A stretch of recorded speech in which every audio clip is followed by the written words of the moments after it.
What I'm going to do today is to give a very brief overview of what I consider to be what is called critical junctures, major events and developments in the history of East Asia in the modern times, such that they have lasting impact even to this day, both opportunities and conflict. To start with.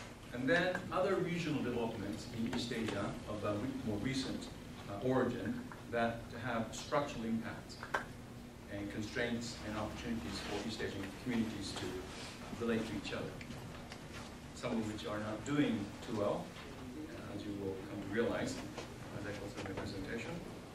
And then developments inside Japan, which happens to be my home country, because I think Japan continues to hold a lot of potential to play an extremely important role in resolving some of the issues, some of the problems, some of the conflicts in East Asia.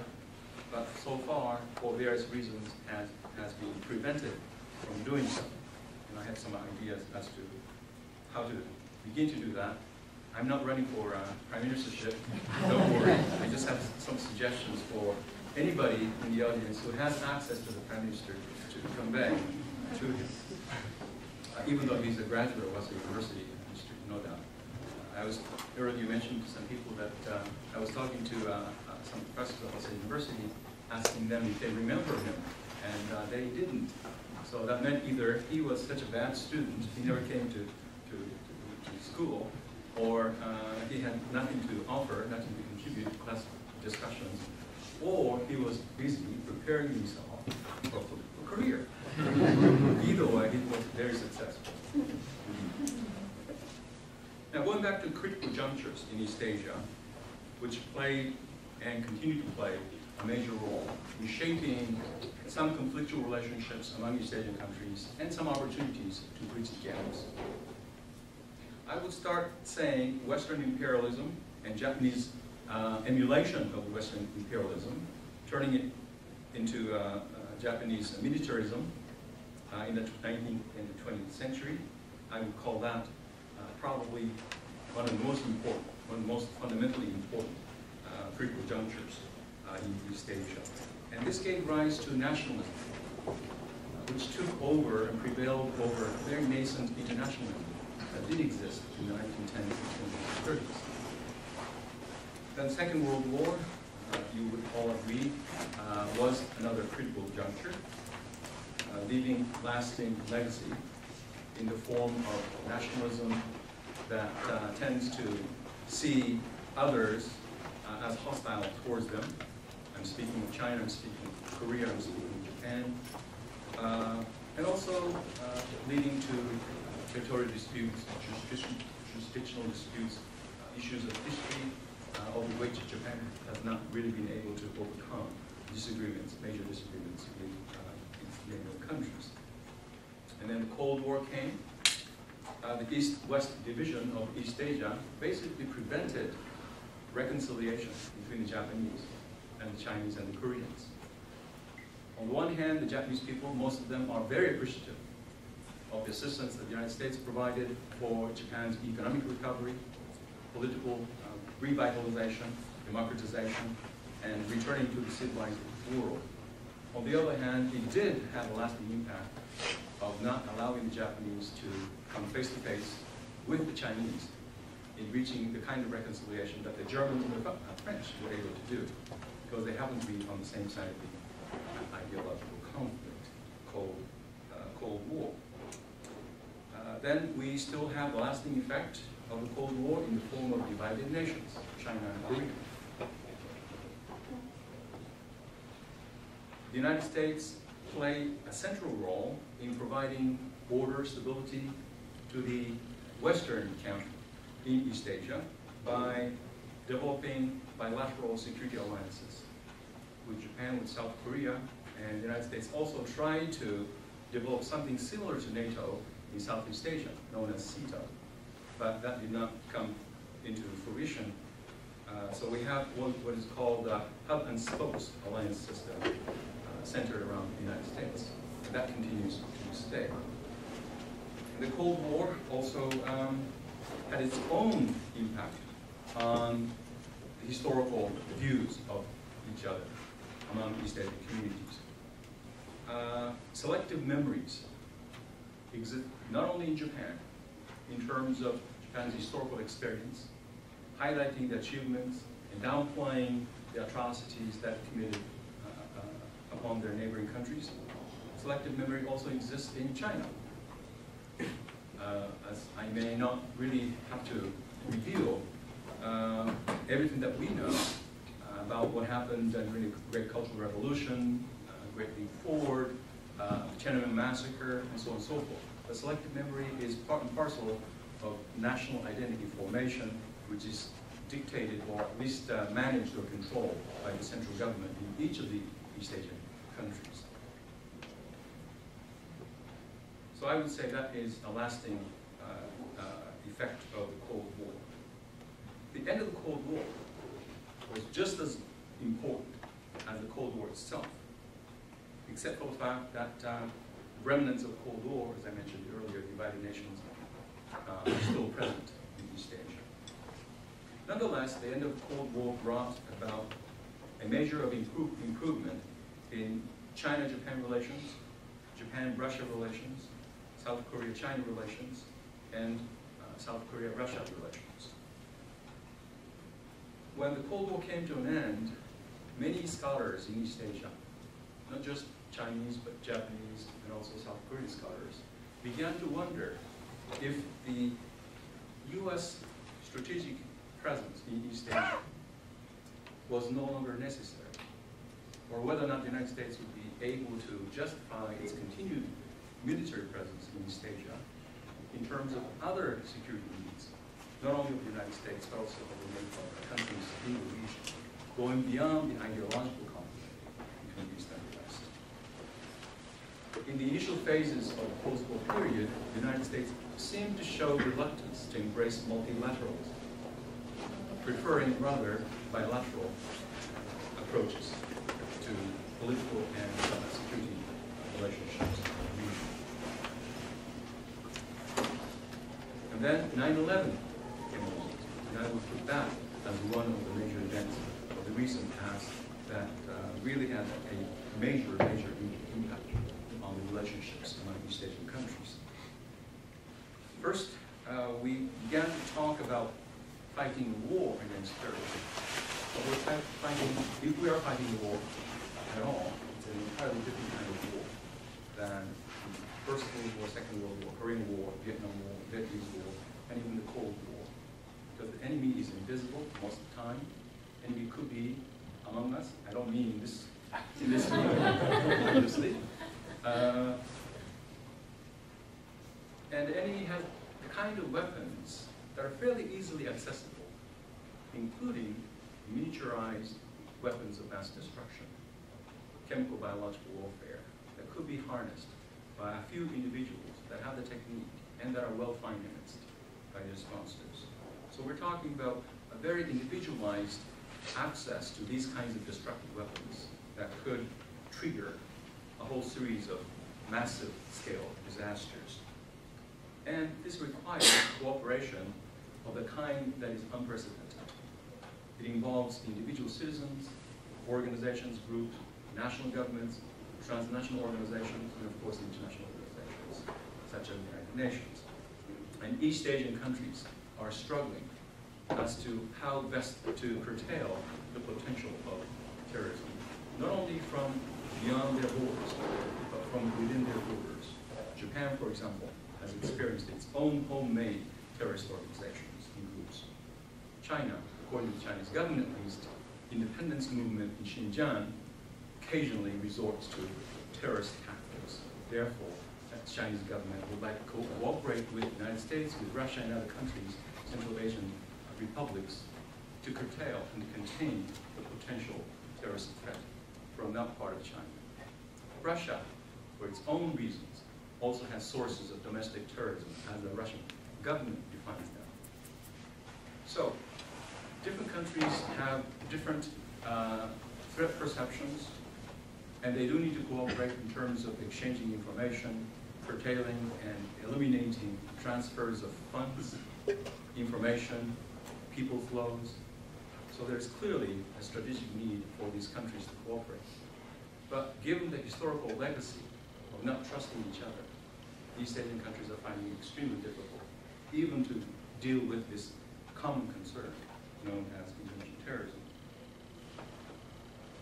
Some other regional developments which have had lasting structural impact in the region would include, first and foremost, China's rise. As you know, China surpassed Japan in terms of GDP for the first time last year. For the first time in history of the world, China and Japan are now more or less on an equal footing. Unprecedented. China doesn't know how to deal with Japan on an equal footing. Japan doesn't know how to deal with China as an equal partner. So it requires a psychological leap from the past experience into the present and the future when these two countries will begin to form a structure international relations of East Asia. And of course, the United States plays a very prominent role in this. And how Japan relates to China is in part a function of how the relationship between Washington, D.C. and Beijing, how that relationship evolves. So this trilateral relationship has a tremendous structural impact in all of the East Asian countries.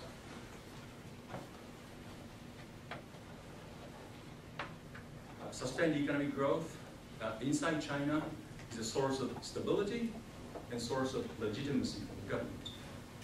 It's no longer communism as an ideology that justifies the one-party dictatorship in Beijing. It is economic growth and the sharing of prosperity of that growth with the masses of people.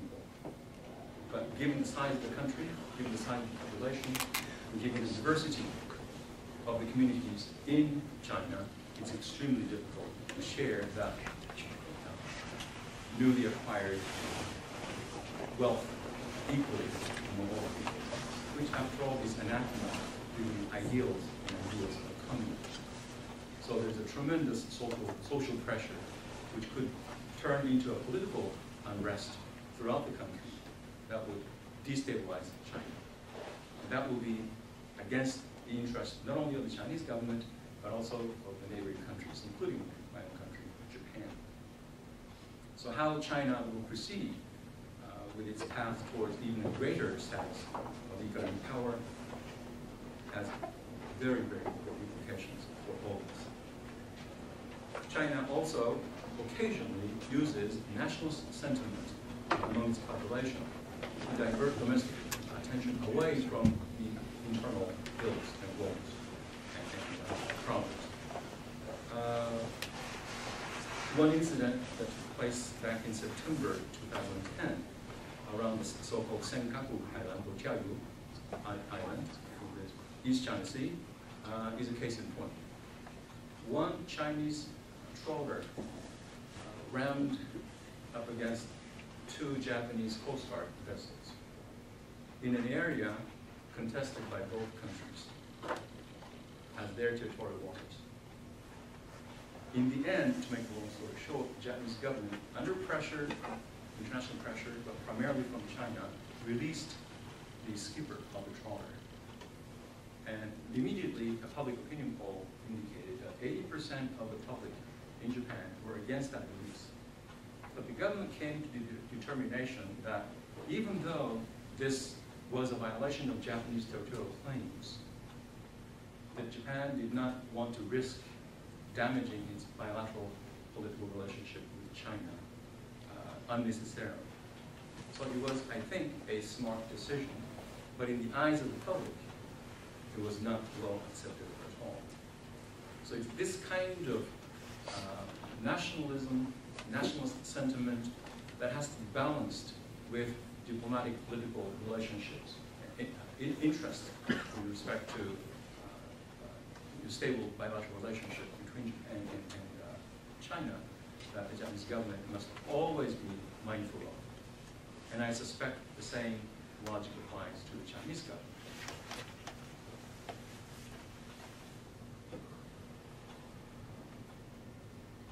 And nuclear missile development in North Korea is also another issue that has tremendous impact on the character of and relationship and nature of relationship among East Asian countries.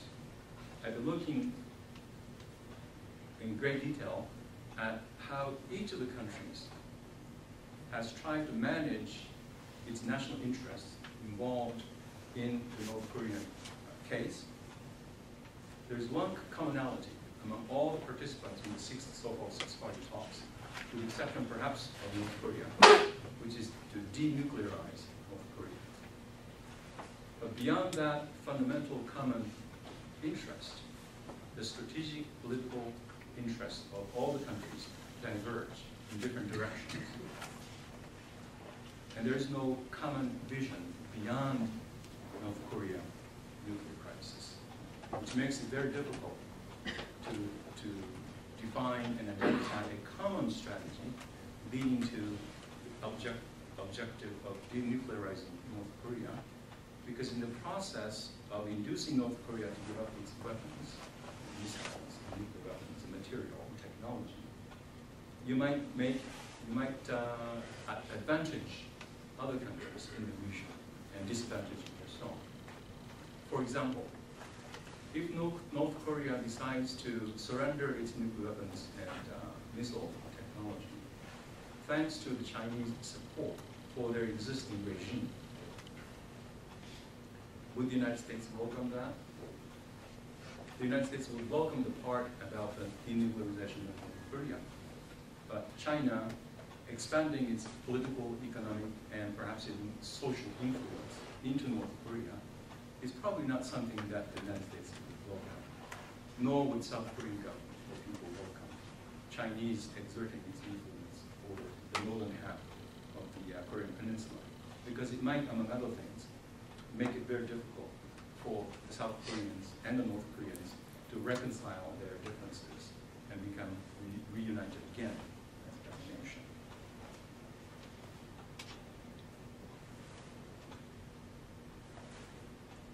Another event that has taken place recently of tremendous importance is the Asian financial crisis of 1997-98. The booming economies of Southeast Asia hit a very hard rock called the financial crisis, and some of the economic performance really plummeted, leading eventually to the ousting of government in the region, and involving some violence in that country. Here in the United States, tended to look at the financial crisis as a result not of any international finance, but of the way the finance was handled or mishandled or mismanaged internally within Southeast Asian economies, and later on in Northeast Asian economies as well. Whereas the economies and analysts in those countries tended to blame the international capital that would come in one day and then pick up a lead the next day according to its own logic of financial interests. So when Japan proposed what is known as the Japanese finance minister's proposal for pooling of currencies from within East Asia that could be drawn upon in case something similar happens the next time. But the United States was opposed to this idea, thinking the dollar would be replaced by a pooling of local currencies for stabilizing the economic fortunes in the East Asian economies. And in the end, however, the Asian countries did decide to have their own currency swap arrangement known as the Chiang Mai Initiative, which is not a huge sum of money, but nonetheless it symbolizes the fact that Asian countries are now beginning to organize their own resources, mobilize their own resources to help them go over some economic hurdles in the future. This sort of symbolizes the perception, at least, in front of the reality, of the relative decline of the U.S. presence in East Asia. Now, some people in Asia welcome this. other people are very nervous that the United States might be reducing its presence in East Asia. Japan was pretty much split among the intellectual community as to whether to welcome this sign of declining U.S. influence, presence in East Asia, or whether to be concerned, because China was on the rise, and Chinese influence would eventually overtake Japanese economy in terms of East Asian regional influence. The Japanese economy has been in doldrums since its economic bubble burst in the early 1990s. There is a currency swap, as I said, known as the Chiang Mai Initiative, and this will be a good test to see whether or not the Asian economies will be able to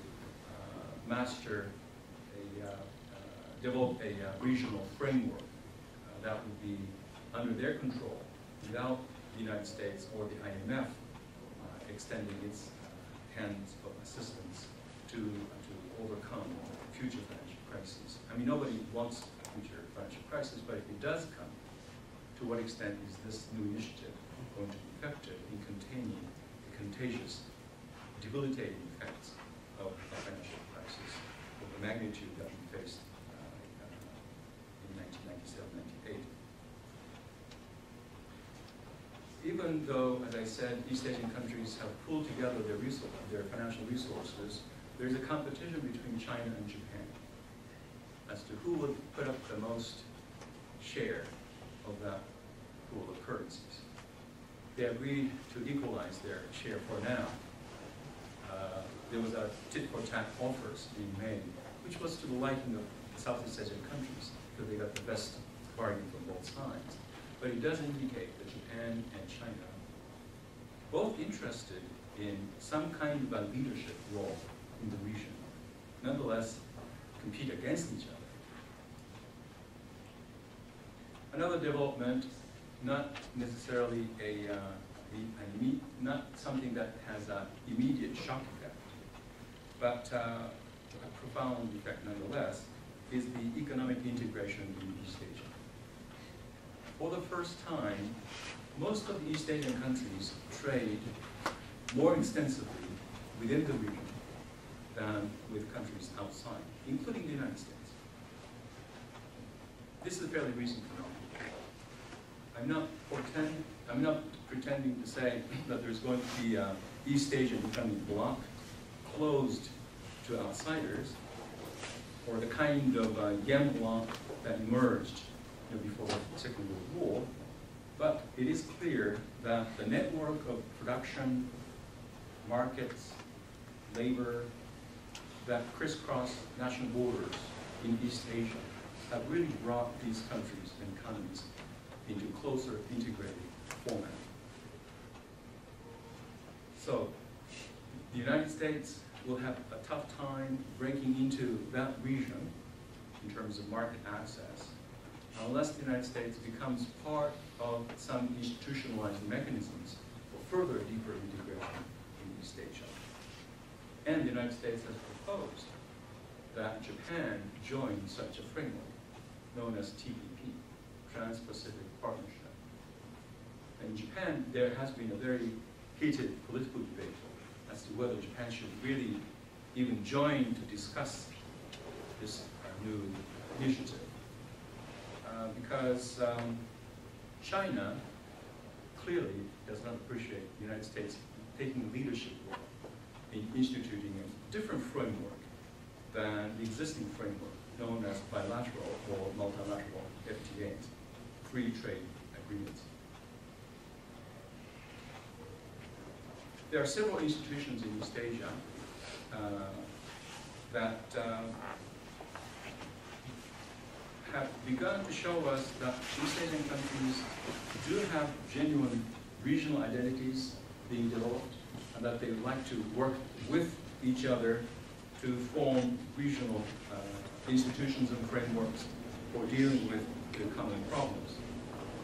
One such institution is known as ASEAN, Association of Southeast Asian Nations, ASEAN +3, the three being China, Japan, and the Republic of Korea, that regularly meet to discuss economic and some political issues.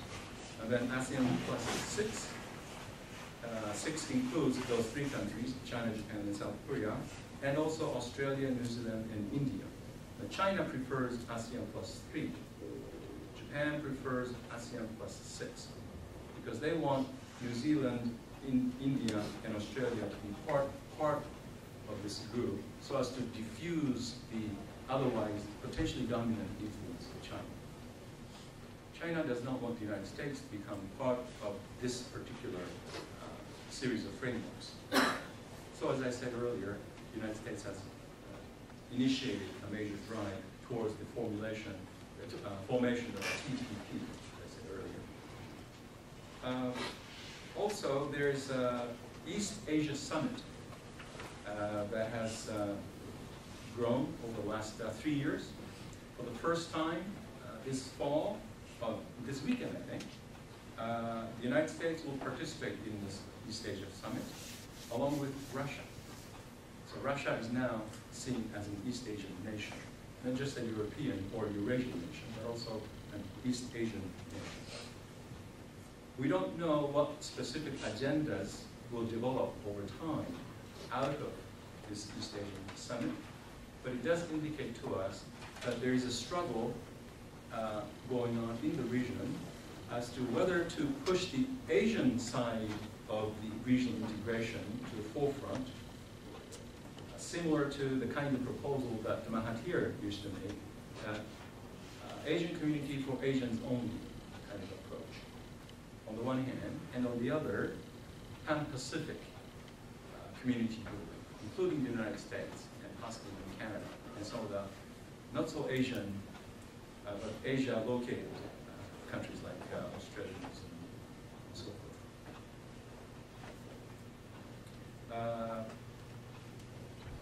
Another interesting development that has a profound region-wide impact is the ASEAN, I mentioned, the Association of Southeast Asian Nations. ASEAN, over many decades, it came into existence in 1967, but over the decades, it has evolved into a fairly effective dialogue framework for all the countries in Southeast Asia, plus the partner countries, dialogue partners, as I mentioned, China, Japan, and South Korea. And now, in addition, you have Russia and the United States participating in some of the dialogues, along with the ASEAN members.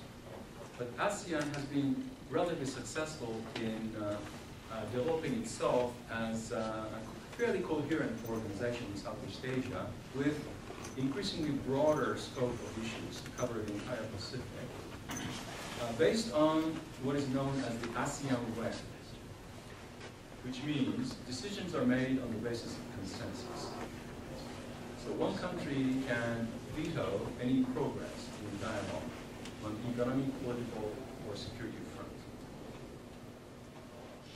But in order for the ASEAN members to maintain their coherence, they intentionally decided not to bring in any hardcore security, controversial security issues onto their agenda. Because if they had, the ASEAN probably would have crumbled. But while they were preventing those important issues from being placed on the agenda, they were able to solidify their consensus-based decision-making, and they see each other as members of a future community.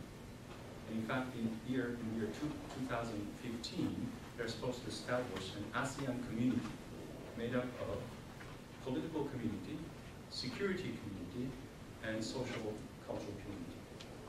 Security community in the sense that no country within ASEAN membership contemplates on fighting war against any other member in the region. And there's no significant preparation for war among the countries of the region. This is a remarkable achievement. But, as I said, ASEAN Way has been facilitating this ASEAN approach to if you will, conflict resolution by not allowing major conflict issues onto the agenda, I have serious doubts as to how this can continue when China, the United States, also become part of an extended dialogue forum. Because these big powers have their own security concerns and strategic interests that are likely to influence their position on specific issues within ASEAN. A case in point is the territorial disputes in the South China Sea. You've heard quite a bit about China and Vietnam, the Philippines, and several other countries having disputes in South China Sea. And the United States and Japan have expressed deep concern about what seems to be gradually expanding parameters of the Chinese military presence, naval presence there. They usually refer to the idea of freedom of navigation. They say international freedom of navigation should be protected by the international community, not by any one particular country, especially when that country is not us. It's somebody else. China vehemently opposed such an approach, saying we are simply trying to control our own territories,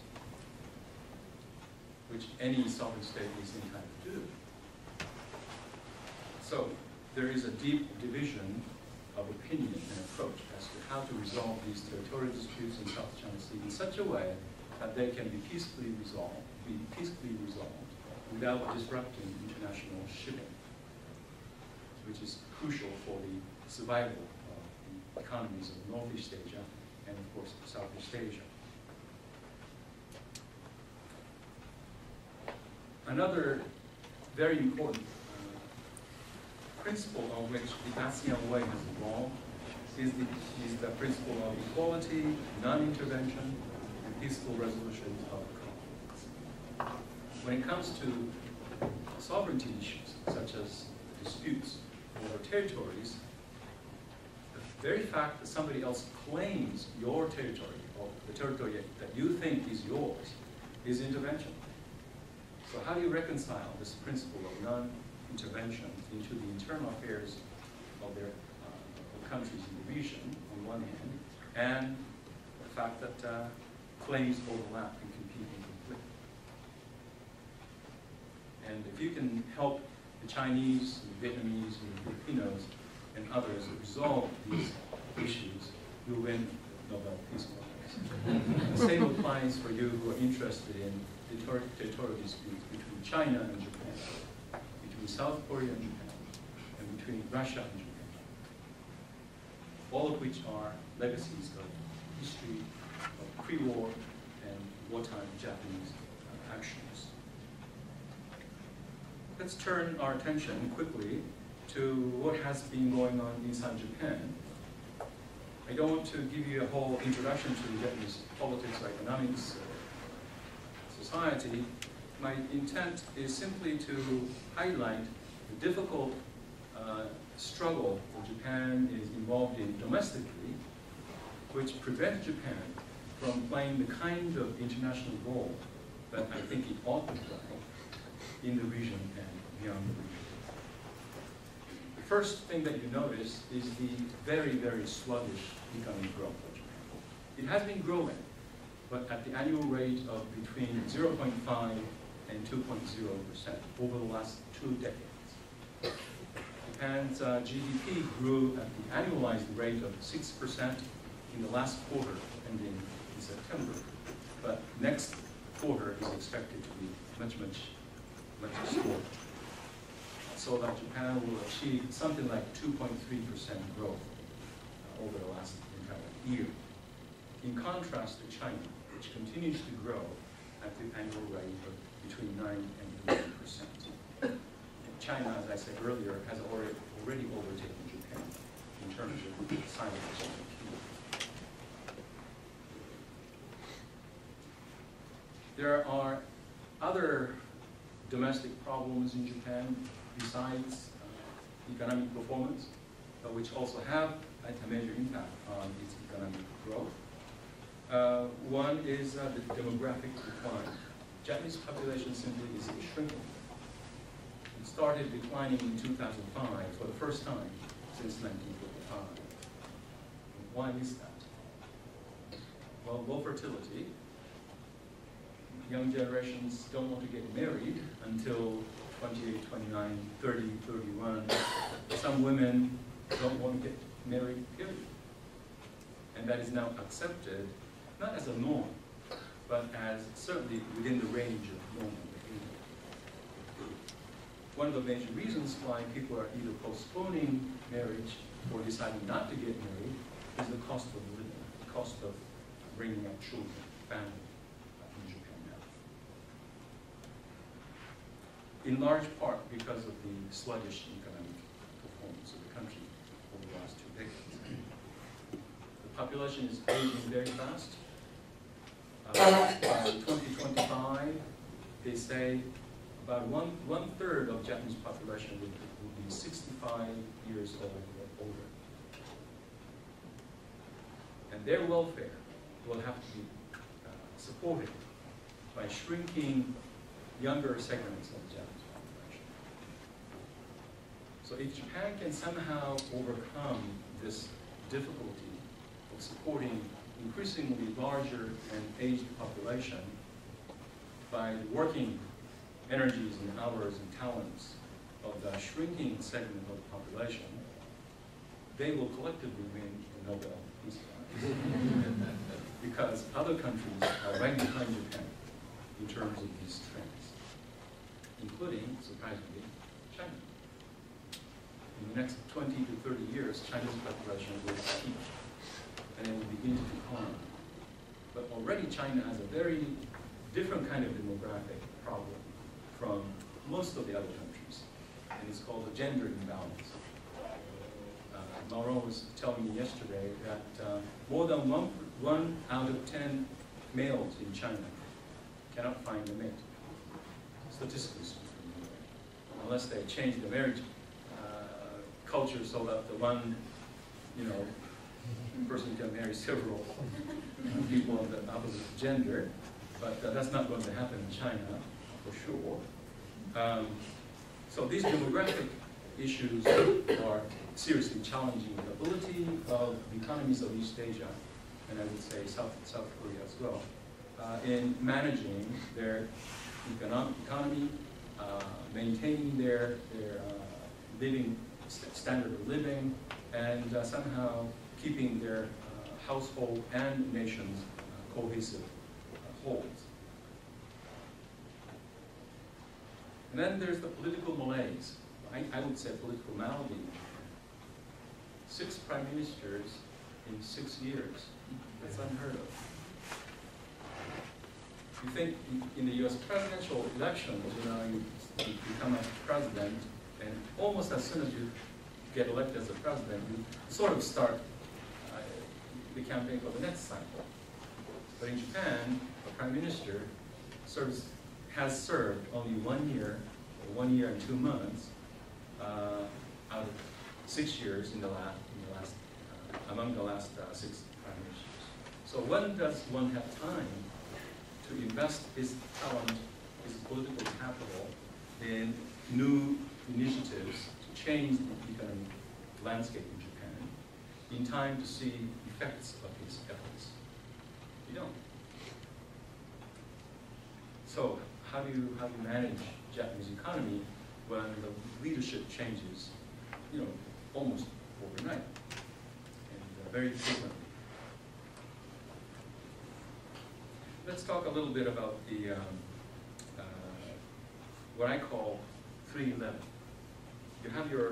We have our 9/11. They have their 3/11. A traumatic experience for the Japanese, to say the least.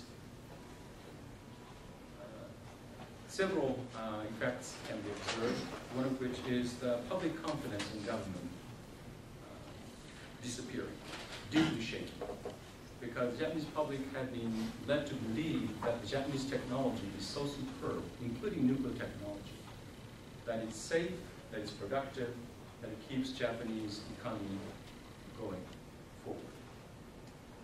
But as a result of the tsunami, which hit the Fukushima nuclear plant, #1 nuclear plant,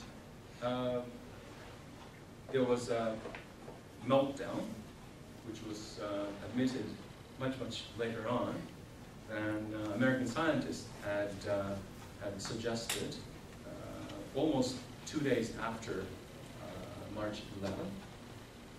It shook the Japanese public's confidence in both the ability of the industry and the government to keep their homes safe. It also diminished Japanese public's confidence in the ability of the government to communicate with the public. But if you look at Japan from outside through the visual media, you come pretty impressed, when you say, by the way the Japanese public have conducted themselves in the middle of the crisis. People standing in lines waiting for bottles of water. Wonder what would happen if you went through something similar in Omaha. Certainly in Washington, D.C. or New York, you wouldn't see people standing patiently for hours in line waiting for bottles of water. But it did, all this incident did tarnish Japan's image as a secure and safe nation with impeccable civilian technology. And the lasting effect on the nuclear technology, nuclear energy in Japan, is another thing that I'd like to just briefly touch upon. Germany, under Merkel, was really amazing, right? 1 or 2 days after the Japanese had undergone this experience with the nuclear reactor accident, the German government said, we're going to stop our dependence on nuclear technology for its energy needs in the future. Japan moves very slow. We were talking about that over lunch with some colleagues. Public opinion is clearly in favor of discontinuing all the nuclear plants around the country. But the industry has convinced them that's impossible. That at least 15 or 16 nuclear reactors that are now operating, after they have passed the safety checks, should be should be brought back online and continue to supply Japanese industry and commercial and residential households well supplied with energy.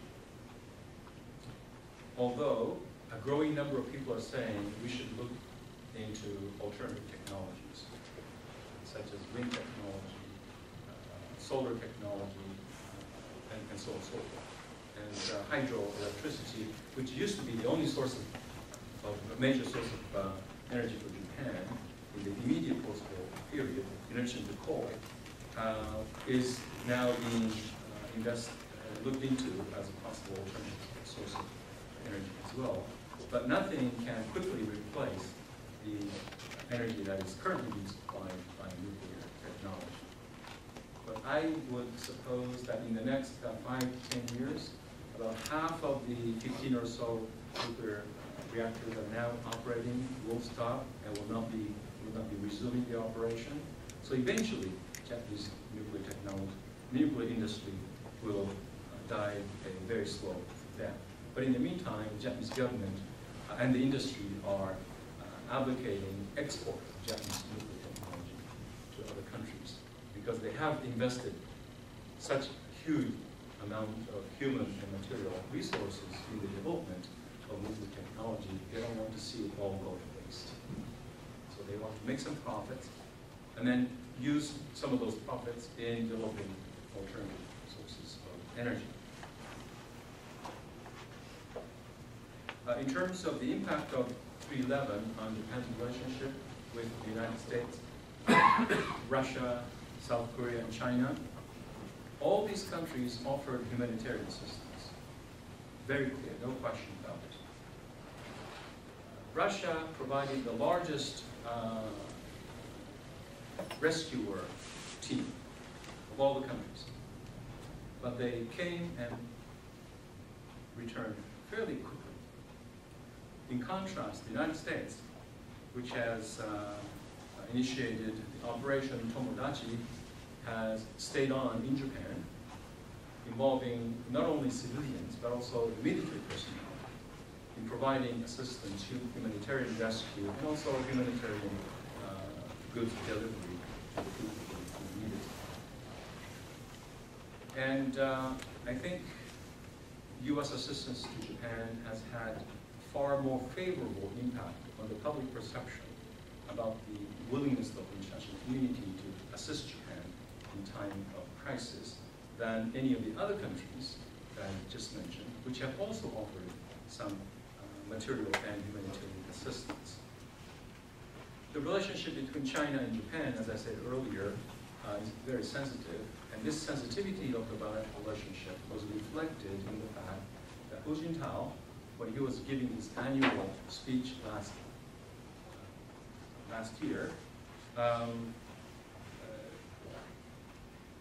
spent more than 2 hours talking about the achievements of his government, particularly with a great emphasis on continued sustained economic growth. Only in the last sentence or two did he mention the fact that Japan had just suffered this devastating earthquake, tsunami, and now a nuclear reactor accident. I don't think Hu Jintao decided to belittle the suffering of the Japanese people, but he did not want to put a premium or highlight on this particular incident in the middle of his annual speech. And some of us interpret this as an indication of the difficulty with which the Chinese leadership have to deal when it comes to issues related to Japan, good or bad. In South Korea, NGOs raised millions of dollars, voluntary contributions to Japan within a few days of 3/11. But then when they heard that the Japanese government was about to approve the publication of a series of high school textbooks that clearly indicated that the Tokto, which Japanese call the island Takeshima, belonged to Japan, the contributions plummeted immediately. So that again tells us something about the nature of the bilateral relationship between South Korea and Japan. There is humanitarian sentiment, no question about it, among the South Korean people vis-a-vis the Japanese victims of this natural and not so natural crisis, but also the political sentiment. The wind of political sentiment can shift direction immediately. So lasting effects of the previous history continue to prevent full reconciliation and full accommodation of mutual interests and concerns across national borders in East Asia. Let me just mention Russia, a country I love, a country I visited more than 15 times, continues to deal with the so-called Northern territory dispute with Japan as though these days that dispute no longer exists. These are small islands off the coast of Hokkaido, the northernmost of the Japanese islands, that the Soviet troops occupied in the waning days of the Second World War, forcing all Japanese to evacuate. And so there's not one Japanese citizen living on these islands. But the Japanese insist that these islands belong to Japan because the Soviet Union did not sign the San Francisco Peace Treaty, in which Japan surrendered islands that they had obtained through greed and war and aggression. The Japanese did not win these islands through war and aggression, and Russia did not sign, the Soviet Union, the predecessor of the Russian government, did not sign this treaty. So according to the Japanese, it's legitimately to be claimed that these islands belong to Japan, and the Russian occupation of those islands is unjust and illegal, and so forth. But just a few days after the Japanese disaster, President Medvedev actually went to visit one of these islands. And after he left the island, Japanese Prime Minister Khan said, this is intolerable. President of another country comes to our territory without our permission. And then the foreign minister of Russia, Lavrov, says, Japan has no business telling the Russian president where to go within his own territory. So this stalemate continues to this day. So you would think that in the 21st century, you would have outgrown the impact of the Second World War, or even pre-war legacies. But no, these legacies continue to this day. So under these circumstances, what can we hope to achieve in terms of resolving some of these issues? I think it boils down to our need to educate younger generations who can crisscross the globe, if not, physically, mentally, through visual media, through internet communications, and so forth. A very popular Japanese group of musicians went to Beijing just last month. And they were loved by young Chinese who have been listening to their music for over a decade, wanting to hear them face to face in Beijing. And this sort of symbolizes the sentiment of younger generations that really want to come together and enjoy what life has to offer without being hampered by the legacy of history. But the same young people, if they're asked to comment on Japan's wartime atrocities, they'll be just as vehement as their parents and grandparents who suffered at the hands of the Japanese invading forces in the 1930s and 40s. But if you allow the past to keep you hostage, you will not be able to move into the future. But I do understand that sentiment that Chinese, South Koreans, and North Koreans feel about their parents or grandparents suffering at the hands of the Japanese must somehow be dealt with squarely by the Japanese government. But also, those countries should recognize that Japan has not invaded one single country since 1945.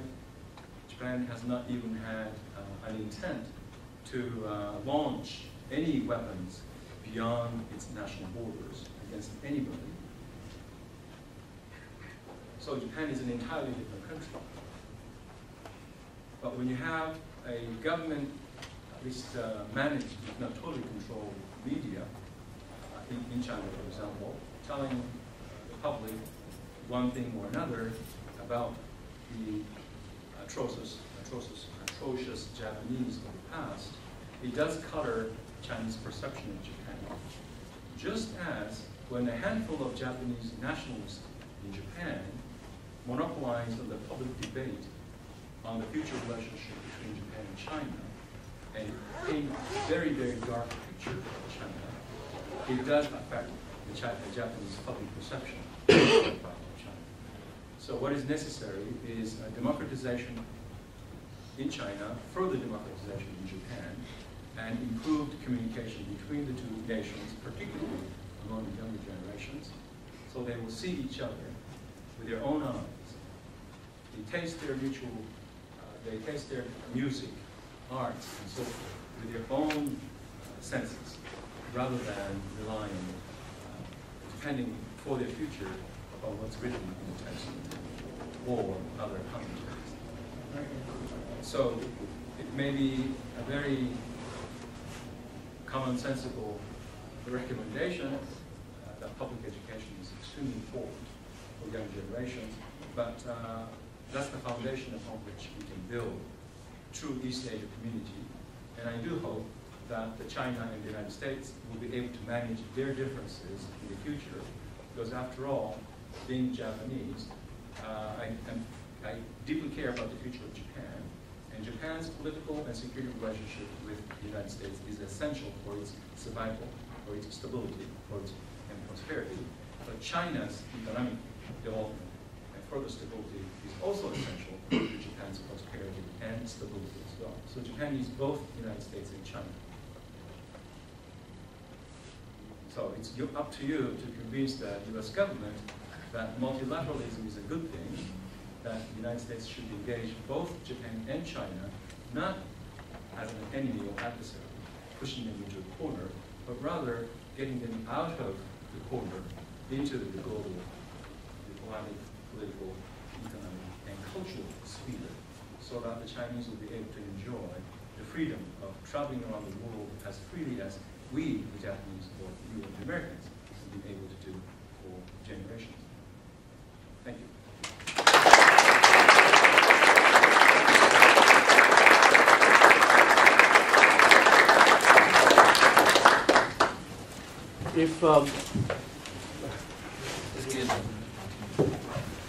I think that we have several things and before that, I would like to ask you to allow me to thank our speaker on your behalf for this wonderful talk. And people have to leave every time you go to this. I'm sorry, but I wish I could stay to this quick talk. So would you please join me in thanking you.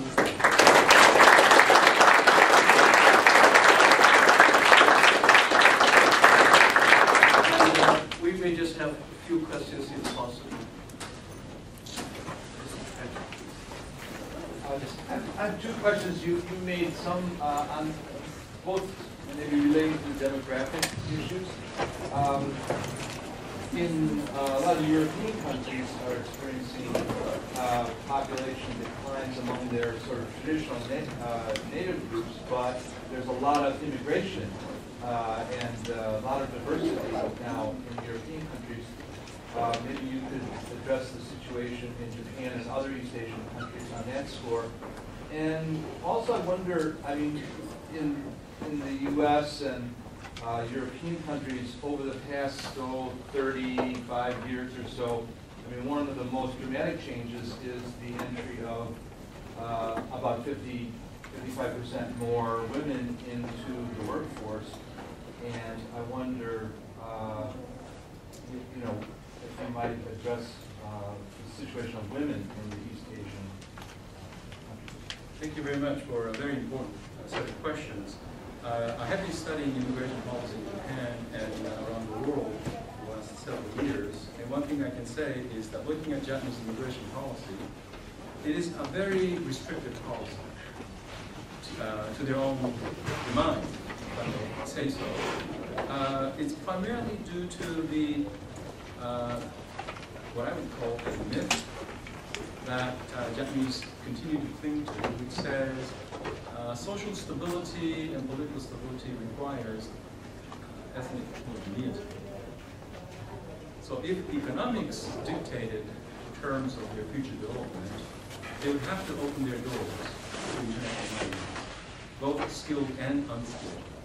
But right now, the law allows only skilled workers to come in and engage in skilled categories of work.